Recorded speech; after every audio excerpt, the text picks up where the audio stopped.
As a child in school, I was overall a good student and fast. No. I get so wrapped up in what I'm doing that I lose track of everything else.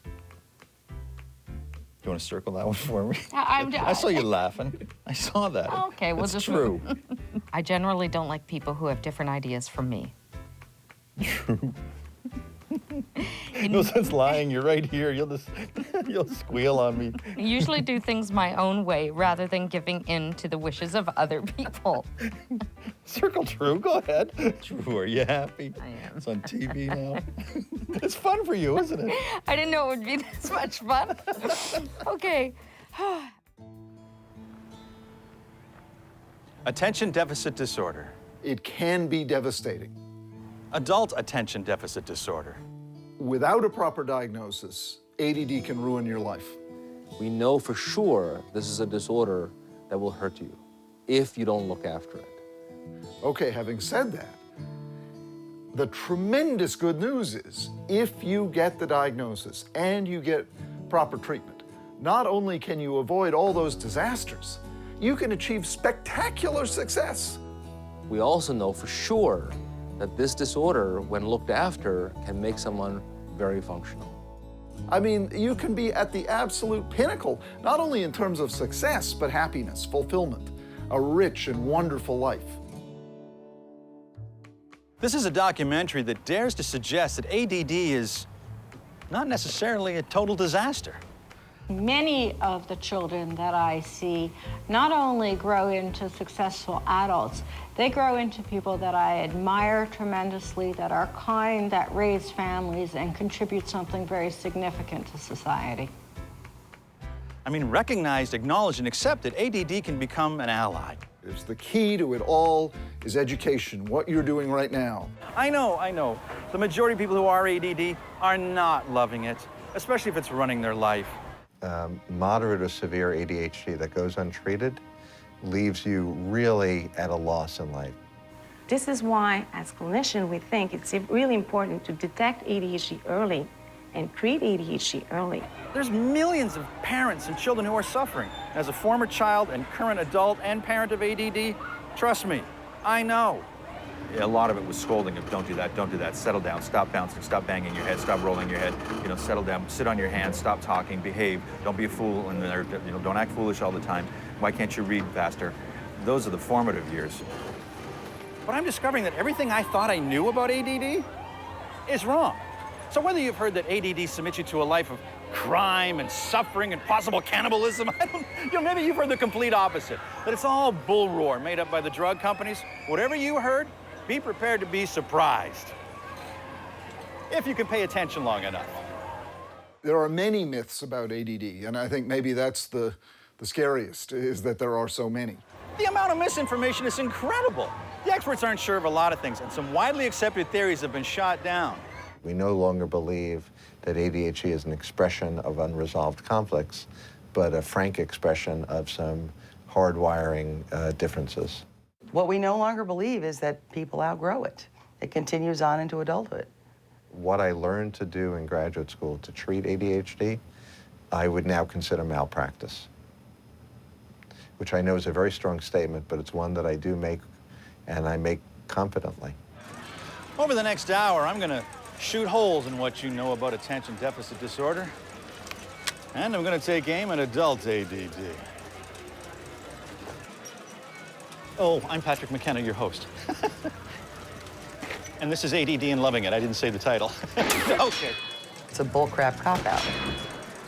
Smarten up, pull your bootstraps up, and get on with life. If only you tried harder, you'd be able to pay attention.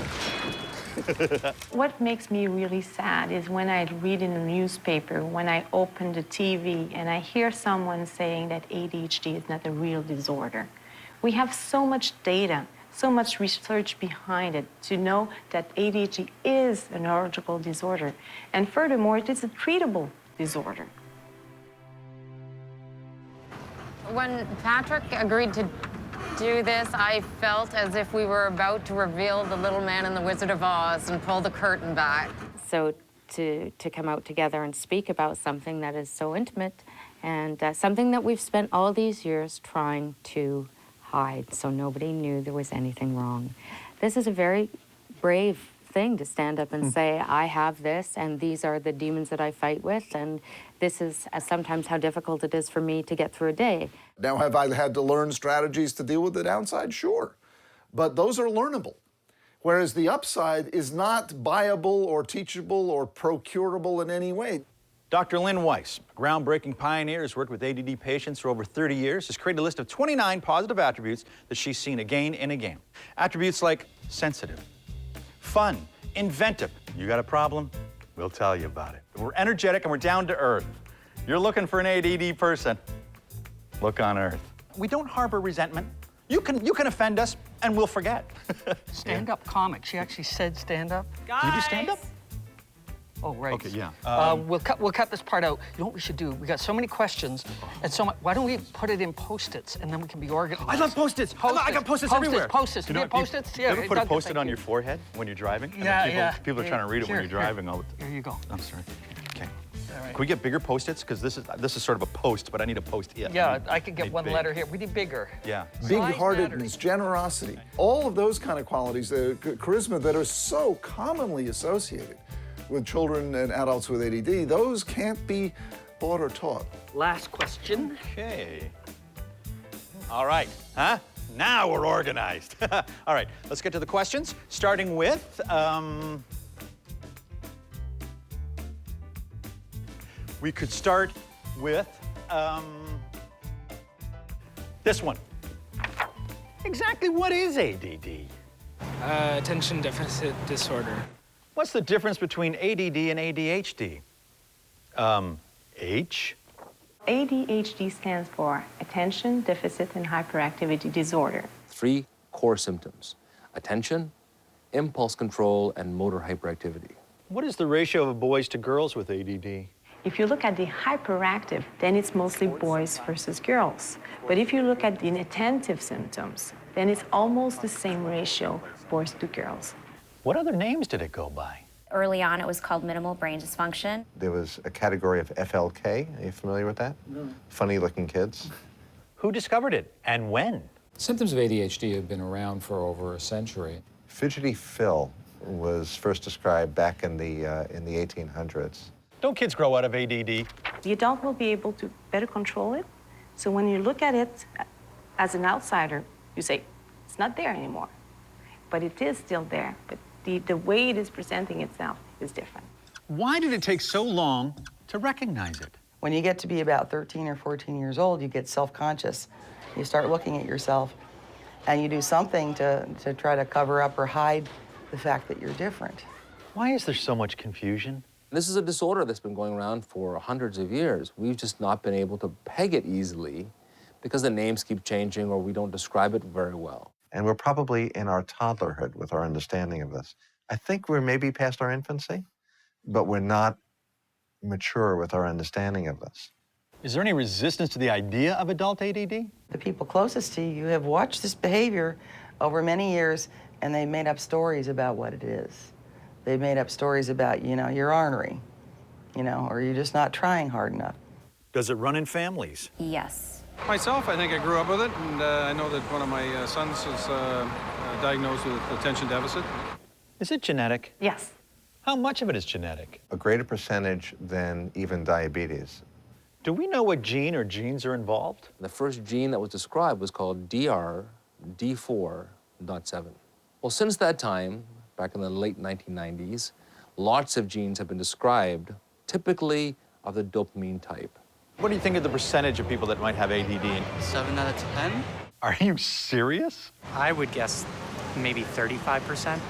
What percentage of the population is ADD? If you look at a whole bunch of studies, we're somewhere in the 5 to 10% range.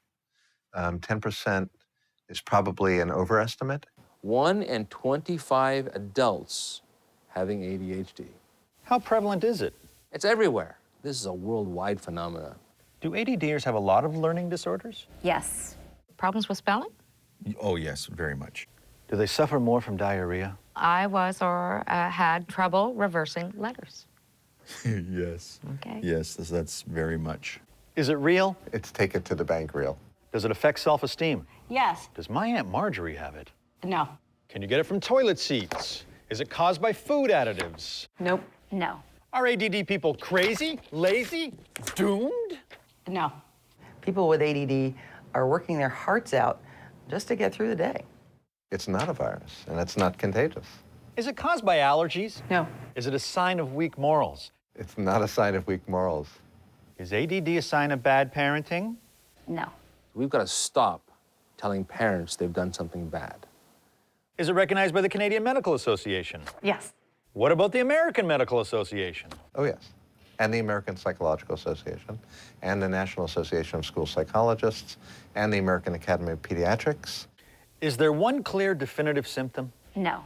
One of the problems we have in child psychology and psychiatry is that no one symptom is the sole purview of ADHD. Now, if there was only one gene, all these could be the same. It's not. But there are things that they have in common.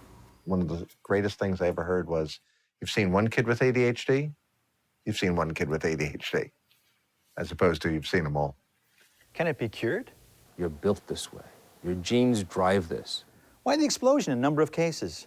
It overlaps a lot of different disorders in different ways. So where were all these ADDers before?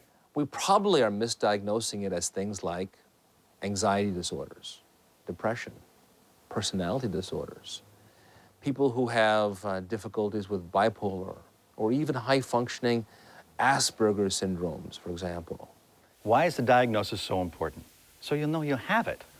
And also to make sure you can eliminate what you don't have. Right? Right. Sorry, what? Well, you know, it could be your thyroid, it could be any number of things. So, Yeah. okay, say you have a sore toe. I don't, though. No, but say you did have a sore toe. I don't have one if you... Okay, That's one. That's okay, one. so now Oh, you my... could have a sore toe because someone stomped on your foot, or your shoe's too tight, you stepped on a nail, you got an ingrown toenail. Heck, you could have toe cancer. I got toe cancer! Maybe there's something wrong with your vision. Maybe your hearing is problematic. It could be a mood disorder. Maybe it's an anxiety disorder. It could be a thyroid issue. Because mom changed the fabric softener, and all of a sudden the kid was squirming in a seat, and somebody said, that kid must have ADHD. My gosh, you know, not everything walking in the door with motor restlessness is ADHD. Maybe the kid's underwear's too tight. How do you know? Have I got polio?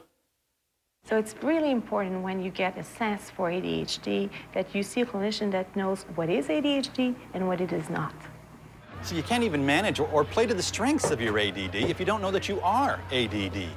All of a sudden, a bunch of stuff fell into place for me. The main one was why I had not been able to do everything and on the one hand and could do other things that other people couldn't do on the other. It's like they've tailored this whole entire survey and this whole entire questions and all the tests that they made me do to me. What tests do doctors use? We don't have a blood test. We don't have a brain test. What tests do doctors use? It's the CAARS self-report long version, the CADRA assessment form, the Brown ADD scales. This is the Winder, Utah rating scale, because in Utah they do things differently. What do doctors look for? A pattern of difficulties. And the three difficulties that are a concern are hyperactivity, impulsivity, and problems with attention. Cannot complete tasks in an allotted time, needs extra time to finish satisfactorily. This is as an adult. As an adult, like home projects or... Cannot, oh, I see. Okay, you're gonna go there, are you? A little bit. Okay, then we say almost daily. Okay. Okay. Doesn't seem to be listening and gets complaints from others about it. I would say almost daily. Which, you think? You think that'd be fair to say? I think that'd be fair. That'd be fair, That'd at be least. fair. Yeah. I have too little time to look for long-term solutions to my problems. True. In conversation, I'm a much better listener than I am a talker. You're an excellent talker, my darling. You're really, really good at it. She believes in me. Frustrated and excessively impatient? Yeah, I'd say almost daily. Almost daily, I think so. I lose my temper more quickly than most people. True. What was the question? All right. As a child, acting without thinking and impulsive. Maybe like riding a trike up to Wilco, Maybe stealing like a gun. yeah, okay. I'd say that's very much. That's All right. another duh. I like to think about things for a long time before I make a decision. You know, there's impulsivity Yeah. that says that's false. Yeah. But then the big purchases, no, it's still false. It's I was gonna say, do you want an example? I looked in the eye and I couldn't even get through. All righty. The way medicine understands problems is that we look for patterns. It has two components, one with the intention cluster of symptoms and one with the hyperactivity, impulsivity cluster of its symptoms. If you have both, you're called the combined subtype of ADHD. But you only need to have 6 out of 9 here and 6 out of 9 here. You have to have it for at least 6 months. You have to have it in more than one setting, and the symptoms have to be impairing. We know that once you get over 6 over 9, it's quite likely that you're going to have a hard time. Once you get a handle on it, all the negatives can be turned around and you can become phenomenally successful. So don't be afraid of getting the diagnosis. The only time to be afraid is when you don't know what's going on.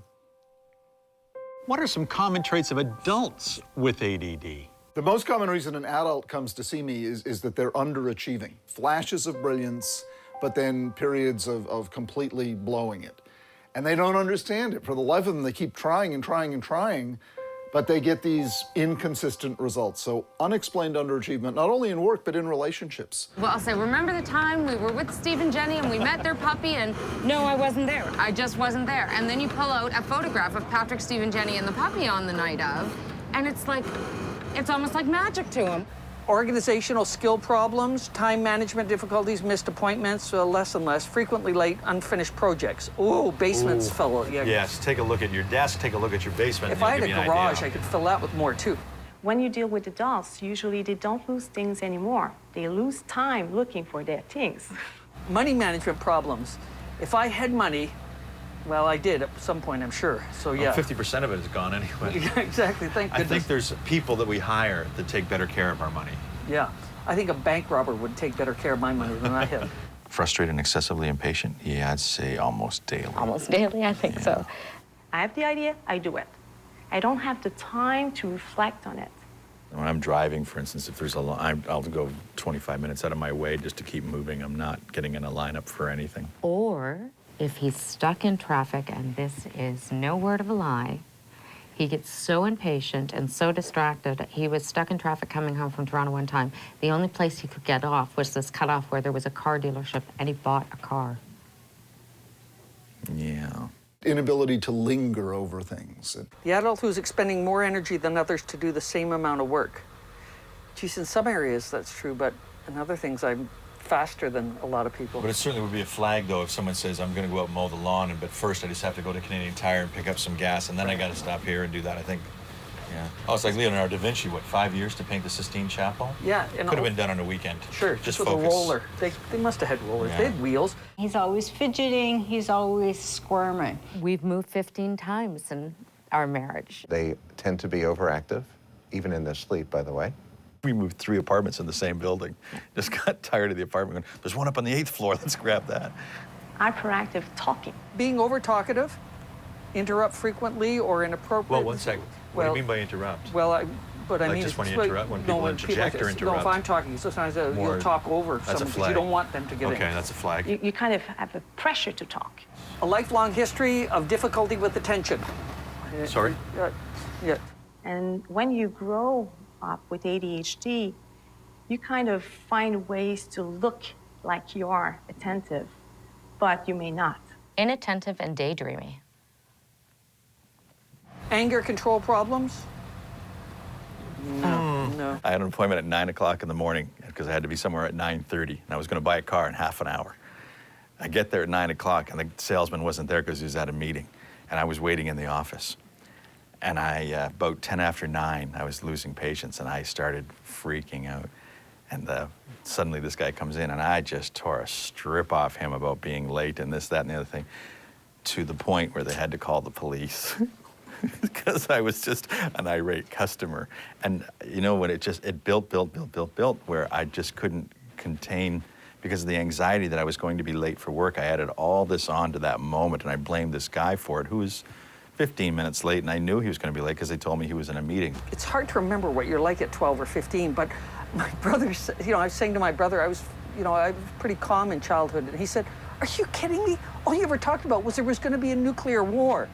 And I was like, oh yeah, well, but I thought there was. So it was like, there was anxiety there I wasn't even aware of.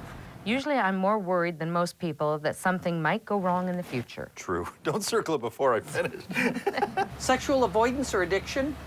Boy, there's choices. I think I'm avoiding the addiction, or I'm addicted to avoiding. No, I stopped avoiding that addiction. Addictions to video games, computer addictions, spending hours on attention-relieving tasks like chat groups.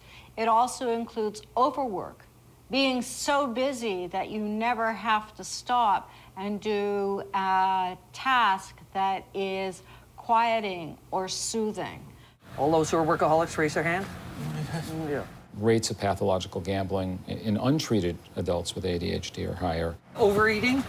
God, no. We're skinny as... Yeah, the camera adds 40 pounds. And this is like a 5-camera shoot, so there's 200 pounds there. Right there. Everything is sort of chaotic and, you know, possibly, you know, they've been married more than once. Marital problems.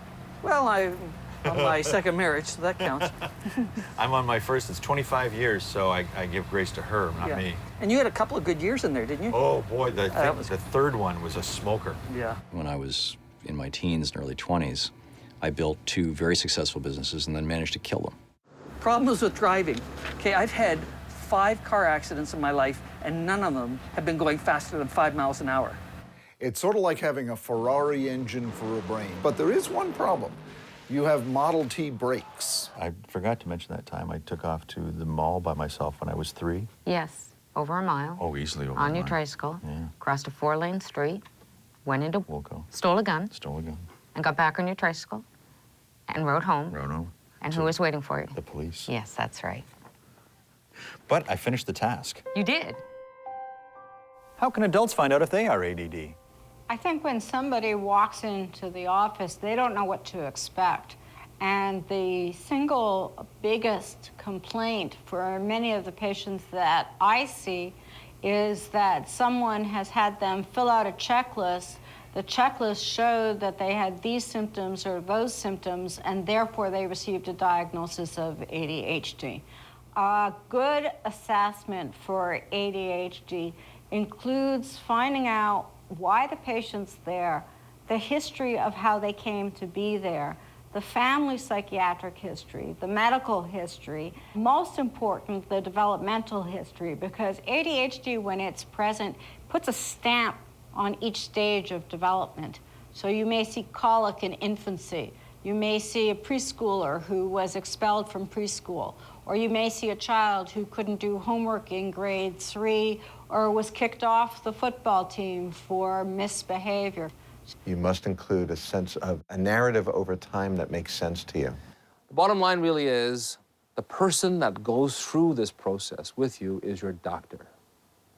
Your doctor needs to be able to understand those clinical symptoms, find the settings where it's impairing, get information that tells this individual, tells the physician that there's something wrong.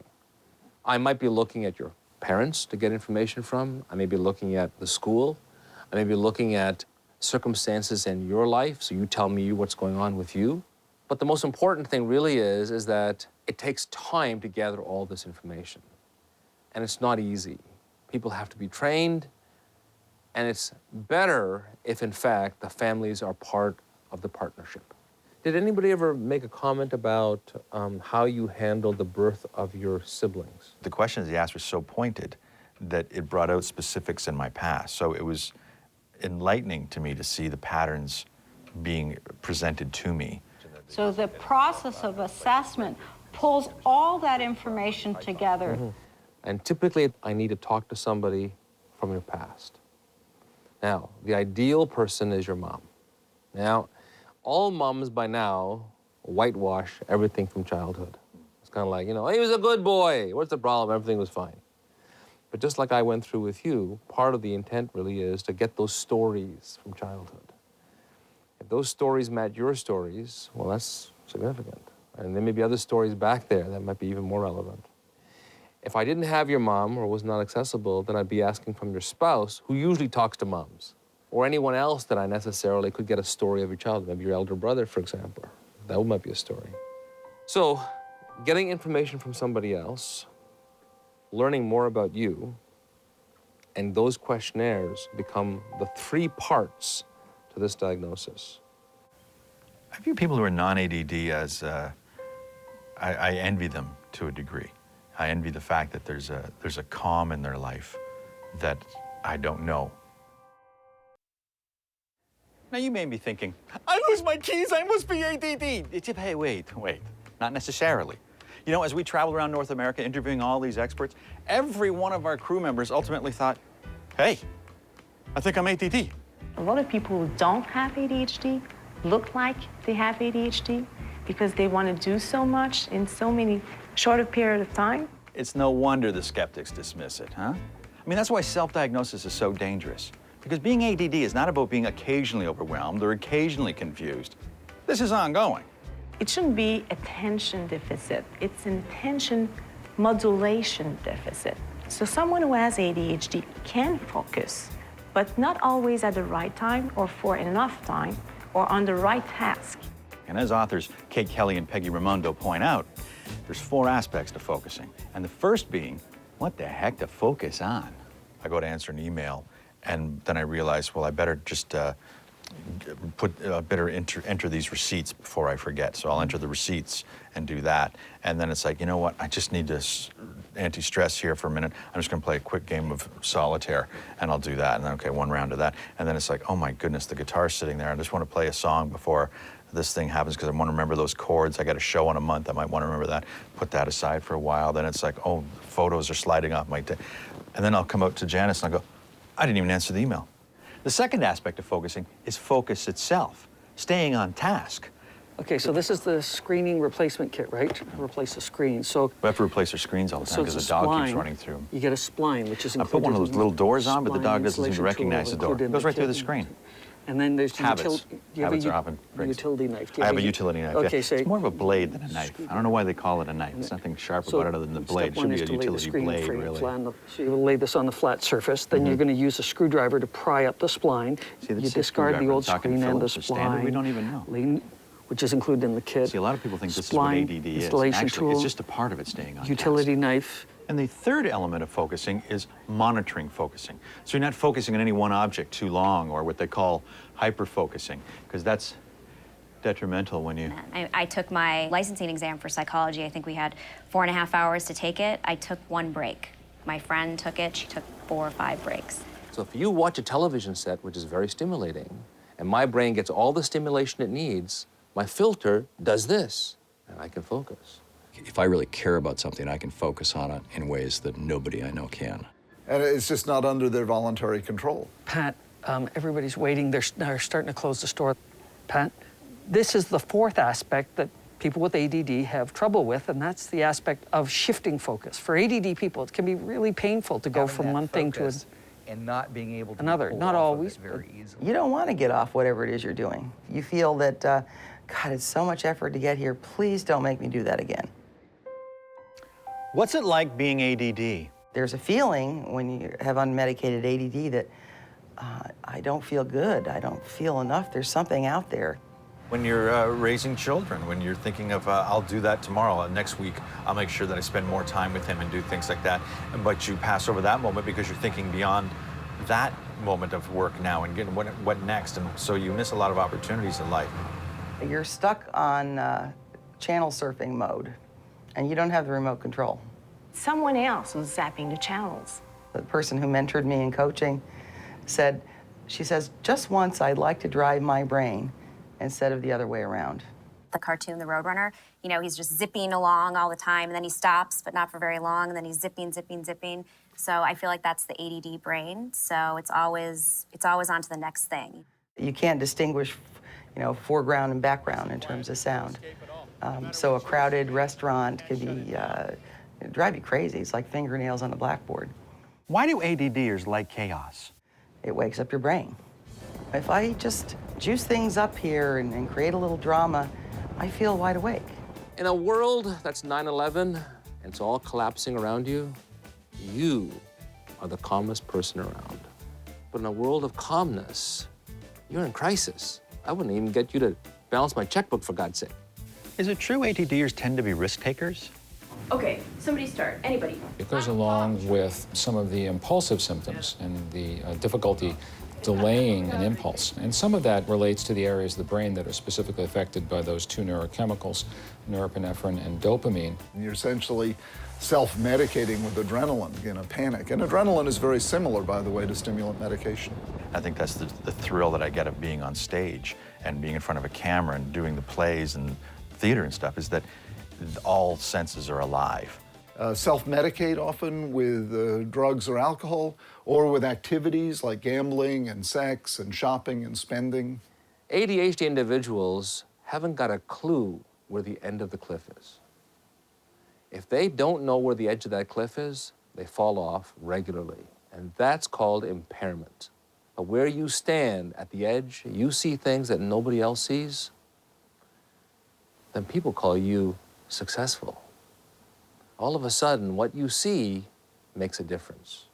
I mean, let's be clear. Mediocrity does not change the world. People who live the life far away from the edge of the cliff, who don't take chances, don't do things that change the world. People who change the world are people who take chances. Remember, embedded in impulsivity is a positive, which is creativity. You can't be creative if you're not a little bit disinhibited, if you're not a little bit impulsive. So they're always thinking 2 steps ahead, or some other way of doing it, or some new innovation. This looks like the X to me. Risk-taking goes in all forms, not just jumping off a roof. It's risk-taking in the sense of pushing your boundaries out in life. We're running late, we have to get in the car, and then I turn around and he stopped in the office to burn a DVD of something or a CD or whatever, and you're going, why now? ADHD is surely not a choice. You don't have the choice to have ADHD or not. That's not intentional. That's not somebody who's thinking, well, I'm really gonna make her angry by being late. This is somebody who's having a real struggle getting from A to B. You know, a lot of people think that ADD is some sort of death sentence, while other people think it's nothing at all. It's completely made up, not an issue. Yeah. Your behavior isn't that much different from mine, and if I control my behavior, why can't you control your behavior? As opposed to, for example, diabetes, an example I compare to a lot, where clearly my pancreas is broken, that's why I take insulin shots, and your pancreas works fine, you don't have to. So it's sort of a clear biological difference. Is it true that adult ADD is hard to spot?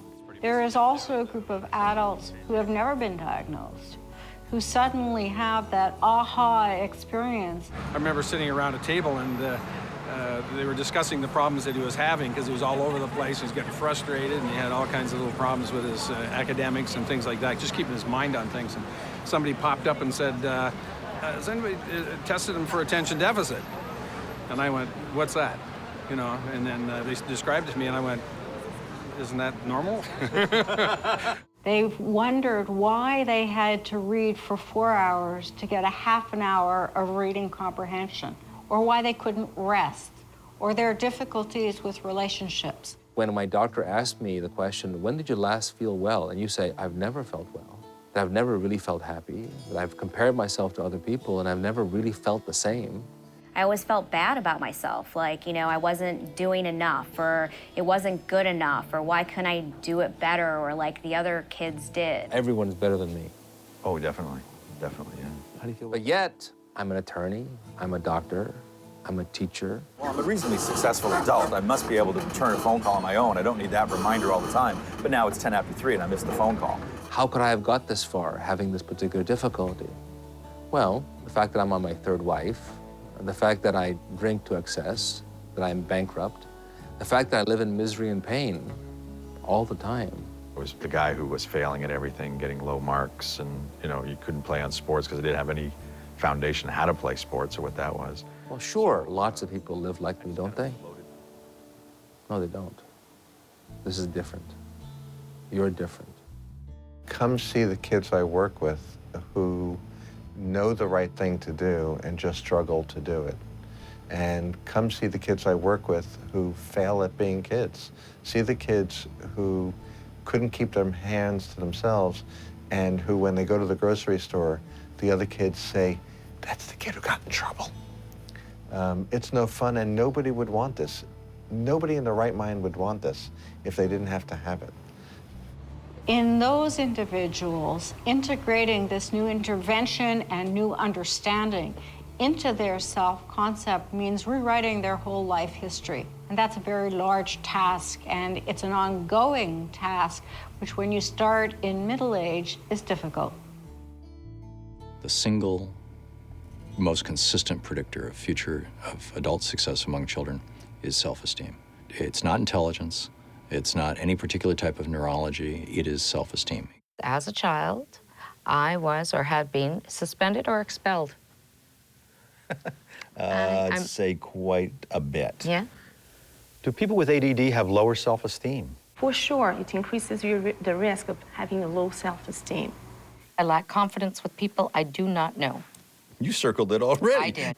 Why would it affect self-esteem? If you're sort of unruly or hyperactive and you get, you know, abused or beaten, or you're told that you're stupid or lazy or you can't do it, or why don't you just pay attention more, you know, when you really can pay attention, then you lose contact with friends, you become more isolated. I spent a lot of time alone from about 6 to 12 or 13 before high school. I'd usually be alone. That's where the Elvis stuff came in, where I just go and put an album on in my room and stay in the room. That was your escape. Exactly. You failed, you passed, you failed, and then they would reach me at the back of the class and say, you failed, and you failed because you didn't pay attention. You failed because you didn't settle down. I told you to settle down and you didn't do it. It's your fault you failed. Did everybody hear that? Patrick failed. When you live a life of people yelling at you all day, by the time you get to adolescence and into adulthood, it may look like somebody who has anxiety and depression. I always think it will turn out well. False. This whole test is going to blow up in my face. You think so? Oh, absolutely. When you have people who have difficulties of self-esteem, loss of potential, anxiety, depression, one of the first things you got to say is, when did this start? And let's go back to your childhood. By far, the most common reaction when someone gets this diagnosis is relief, then a feeling of anger, why didn't someone tell me sooner? A feeling of sadness, all these opportunities I've missed. Can overwhelm you thinking, well, I thought I'd be here by now. I thought this would happen by now, or this is where I wanted to be, but yet I'm over here. And it's not a good idea to reflect back and see, what if? What if I knew when I was a kid? And I think that happened a few years ago to me particularly. I started to get overwhelmed, and when I look back at it now, I realize that a lot of it was probably more ADD-driven than depression-driven or anxiety-driven. When you drive, you look forward. You have that mirror there, okay? You have to look there sometimes to be sure, but you really have to look forward. Janice would often, you know, grab hold of me and take stock saying, no, look where you are. You let out the anger, you let out the sadness, and then you jump on this wave of enthusiasm and excitement. Actually, I have exactly what I've always dreamed of, right down to the T of the description of the house we live in. You know, and the fact that your son in his 20s would still hug you every morning. Yes, yeah. That you were great friends with, Yeah. your spouse, that you loved your work and your work enjoyed you. And what's the treatment for low self-esteem? Success. So when you treat ADHD, you have to aim for success. I have clients who are the best athletes in the world, the most successful entrepreneurs in the world. That's right. Some people with ADD are leading very good lives. So, I have the diagnosis. What now? What tips do you give patients? What do I do? How can I beat my ADD? I really think it's important to embrace a strength-based approach that does not in any way deny there is a downside, but that emphasizes the positive as a way of developing the positive. We spend a lot of effort making sure that people are educated. This is by far the most important intervention. So you need to know what you're dealing with. Once you're educated, this is an individual who can start making decisions. Know what you do well and do as much of it as you can, and know what you don't do well and figure out a way to hire it out or get somebody else to do it. This is a disorder in which if you change the environment to be ADHD friendly, impairment can drop drastically. I often have my patients dream of the ideal day. If I could wake up at the ideal time, if I could have the right breakfast, if I could do the right things, and then go to sleep looking back at the day and going, wow, that was a great day. And so in many ways, first identifying the lifestyle that will make you happy, and then saying, what do I need to do to get there? When I was in grade 10, my English teacher took me and another fellow to see Second City. And I knew that these were adults on stage having an incredible time, and the infectious laughter that it created in the room, I was possessed from that moment on that this is what I was going to do. So I snuck in one Saturday afternoon, and by the end of the audition process that afternoon, I was hired to be in the touring company. So I had to phone Janice and say, I'm an actor at Second City, and we're getting married in a month. Are you okay with that? She went, yeah, that's what you should be doing. A lot of people become entrepreneurs who have ADHD. They start small businesses. About 15% of the patients that I treat work in the film television industry. They should have that Hollywood sign down and make it ADHD City. I mean, even for me being a psychologist in a private practice, it's great because I can come in when I see my patients, I can leave, I can teach, I do neuropsychological testing. 15% of my patients work in sales, stockbrokers, real estate agents. People with ADD focus in a crisis. They're calm, cool, and collected in a crisis. Paramedics, firefighters, emergency room physicians. A brain surgeon, an airline pilot, don't worry, they pay attention when they're flying. They just have trouble with the paperwork after they've landed. Marry the right person and find the right job. And adults with ADD often make the same mistake in both domains. They marry and work for a caricature of a bad fifth-grade school teacher. They marry and work for someone who is controlling, demeaning, picking, and someone who doesn't really like them all that much because they got the idea around about fifth grade that that's what they needed, that they were a hopeless case. So they had to be ridden herd on. They had to be controlled. They had to be demeaned and put down and so on and so forth. So don't do that. Everything's a negotiation. Yeah. Everything's a negotiation. Mm-hmm. There's not one person in the relationship that really says this is the way it is and that's the way it has to be and that's the be-all, end-all. Yes, dear. It just doesn't work that way. Sometimes people have to walk a little further away from the cliff if they're under a lot of stress or risk. Having a supportive system around you makes a big difference. I don't get as excitable as he is. He'll go from 0 to 60 immediately. And I just stay calm because I know that the wallet is going to be found. I know that the girls at MasterCard are gonna say, hey, Patrick, how's it going? Okay, we're canceling the cards again, no problem. Should I marry someone who's not ADD? Marry someone who loves you. Marry someone who loves your upside and is willing to help you with your downside. Why did she stay with you? I'm funny. I won't say I'm a great lover, but I'm funny. Because you're funny in love? Maybe. I'll take that. I love his sense of humor. I love his spontaneity. I love the fact that he's never boring. I love the fact that he's kind and generous, and he's really thoughtful, and he keeps me laughing all the time. And I can't disagree with her. Well, you have to have a very good sense of humor if you want to cope with your ADHD. And those who love you really have to have a good sense of humor also. Yes. As soon as it's over, let it go and bring as much humor into it as possible. Laugh about it as much as you possibly can. Many people with ADD, get to be super achievers, which is not bad unless it's at your expense, unless you're not taking care of your basic self-care. For short distances, you go very fast. But you're not taking a Ferrari on a long distance round Canada tour. They have great value, they have great potential, but they're high maintenance. Clear strategies are better sleep, better food.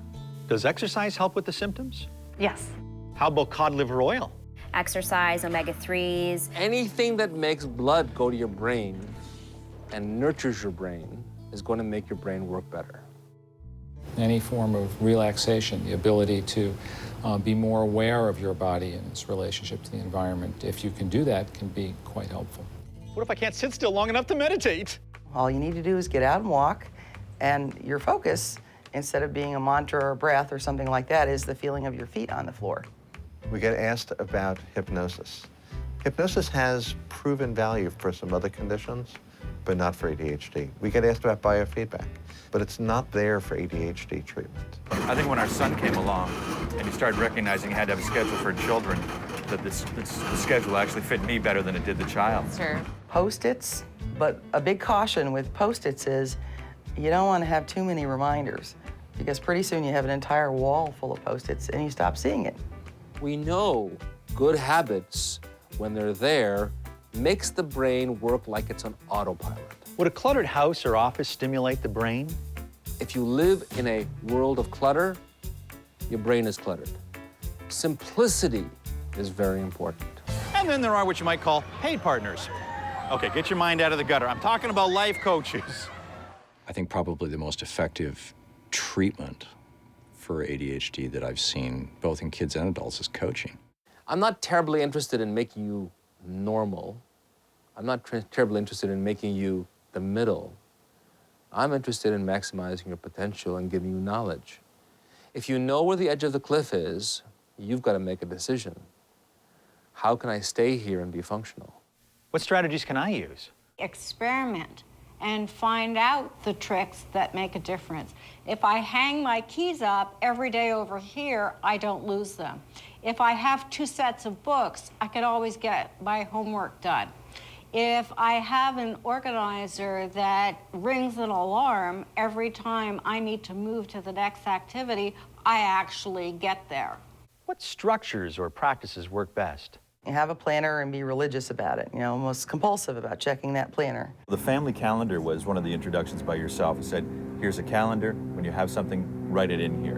And it took a little while to get used to the calendar was the Bible in the house of write it down, write it down, write it down. Now I actually have a BlackBerry, which is much more helpful because I will forget to do silly, mundane things like pick up my dry cleaning. Isn't all this advice just common sense? Yes. Shouldn't everyone be doing this? Oh, yes.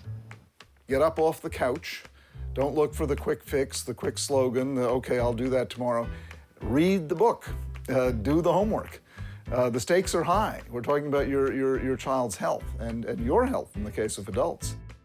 Patrick would make a doctor's appointment, and then he'd come home all upset and say, I got to the doctor, and they had no record of my appointment. I couldn't believe it, and I told them my time, I don't have time to come back and do this again. I'm not gonna be in town, and blah, blah, blah, and insisted. And so the eye doctor took him in and said, I'm really sorry, Mr. McKenna, and did the appointment and everything else. Wrong doctor, wrong day, wrong doctor. Not even the doctor he made the appointment with. He just happened to. Now, that in itself is pretty funny. But see, the charm got me the appointment. Don't underestimate the charm. That's right, that's right. But he didn't do that just once. He's done it 3 times. He's done it with dentists, eye doctors, and doctors. I'm as bad as Elvis. I'll go anywhere, man. But every time, they see him. He's not even their patient, and they see him. Okay, we did that one. Did it, got him. We did them all. Well, I guess we've answered all your questions about ADD. You know, it's been a personal journey for me. Mother superior! Oh boy. Oh. This is all about Ritalin and drugs, which is a whole other special, really. You know, it's probably like 5 other specials. Well, let's just say this. When it comes to medication, there's so much fear out there. What's unfortunate about the medications that we use to treat ADD is people don't realize how safe they are. It's a real failure of public education. You walk into my office and the first thing you say to me is, don't even talk to me about the medications. You will hurt your kid. You're working on ignorance. The fact is, stimulant medication has been in use to treat what we now call ADD since 1937. Nothing lasts that long in the realm of pharmacology unless it is both safe and effective. So 80% of kids, through many studies, not just the ones that we've done here, get a great treatment response, meaning that the benefits way outweigh the disadvantages. Aspirin would be more dangerous than Ritalin. Can you say that again? Stimulant medication, when used properly, is safer than aspirin. Every year, aspirin kills tens of thousands of people due to GI bleeds and strokes. Hundreds of people commit suicide with aspirin. None of that happens with stimulants. So if you ask me the question, so will this kid be 20 years from now after he takes the medication, if he has to take it for 20 years? I can tell you. I actually have data looking at the long-term treatment of this individual, and it's okay. There's nothing that's going to happen that's going to be a risk to this person. And my experience is it opened up a whole new world. It was like a spiritual wake-up call for me to take medication. So I remember an experience when I was a young physician of giving a mother who had had many children her first tablet of Ritalin for her 9-year-old son. And she called me when she got home in the taxi. She'd given him the pill right away and said, that was the child I always knew was there. But it was the first time I got him still enough that I could actually give him a hug, and the first time that we could actually talk with each other. So that experience where you live for the first time symptom-free can be dramatic. Do the medications affect your creativity? No, they don't. They affect your ability to plan, though.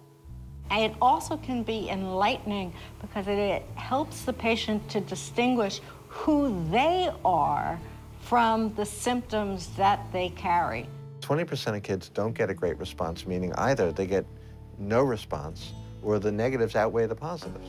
They feel too quiet, or they feel zombied, or they feel listless, or a child will say to me, it takes the sparkle out of me. If that happens, it's clear that that's the wrong dose of the wrong medicine.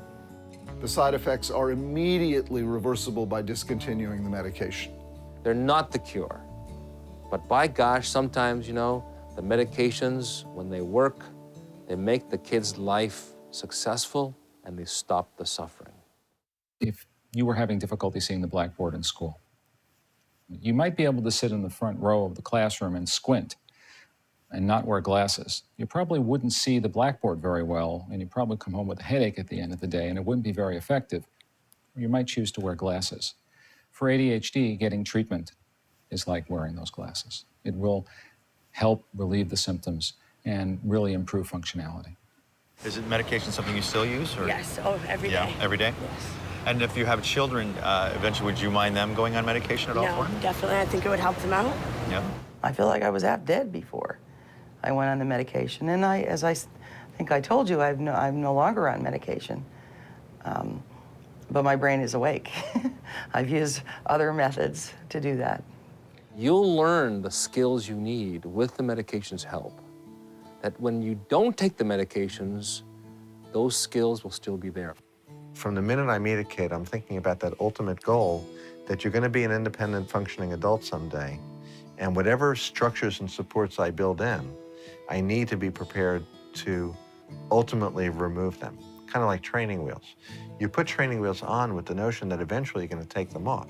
Now, some people, it's true, need training wheels forever. There's some people who can't walk.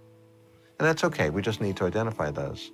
I don't think I could have accessed the other methods that I use now without medication. I've considered medication in the past, but not knowing what the side effects were and not having the information. I live by a lot of the myths that were told to me by people who had no idea either, but not knowing that. And I think a lot of times I don't know if that's an ADD or me moment where I often give authority to other people. When I ask something, if they tell me, I go, oh, I heard this. And now that we've done all these interviews with people, you run into more people who said, well, I heard this, and you hear the myths more than you hear the fact. So this journey's been wonderful for me to confirm that I have no fears whatsoever of going on medication. I'm looking forward to getting on the medication just to see what the other side of the coin is like. Whether I stay on it, that may be what the future will tell me. But really, now that the facts are laid out, you know, it's so obvious. The real side effects people ought to be worried about are the side effects of not getting proper treatment. Years of underachievement, years of frustration, years of failure, years of into adulthood of lost jobs and failed relationships. Those are pretty severe side effects. So the good news is these medications used properly are safe and effective. The bad news is most people don't know that, and so they fear them. So we have learned that ADHD is a very real brain-based disorder that is responsive to treatment is chronic, impairing, and common, and most important, treatable. So this is a tremendous public health opportunity because we have a lot of people in our society who could be receiving treatment, who are not receiving treatment, and if they were, their quality of life and the quality of life of those around them would be much improved. Okay. I do not think it's smart to help weak people who cannot help themselves. Oh, that's false. Yeah, it's false. It wasn't even worth asking. When we started out on this journey, I thought my ADD was a gift, even the key to my success. But the more I learned, the more I realized I was lucky. And I saw how much it had cost me to get where I am, and what it had cost my family in unnecessary suffering. So now if you ask me, can you really love having ADD? I would say no. But you can have ADD and love life. Ta-da! I just accept his behavior as that's who he is. Girlfriends will think, well, you know, how do you lay down with a migraine and wake up and the house is painted a different color, or the dining room's been redecorated, or he's taken out a wall and put in French doors. You went shopping for groceries and you came back and there's a wall gone.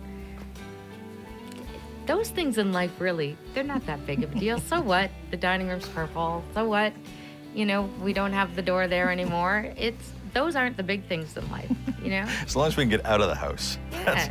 Why sweat the small stuff? So we took a wall out.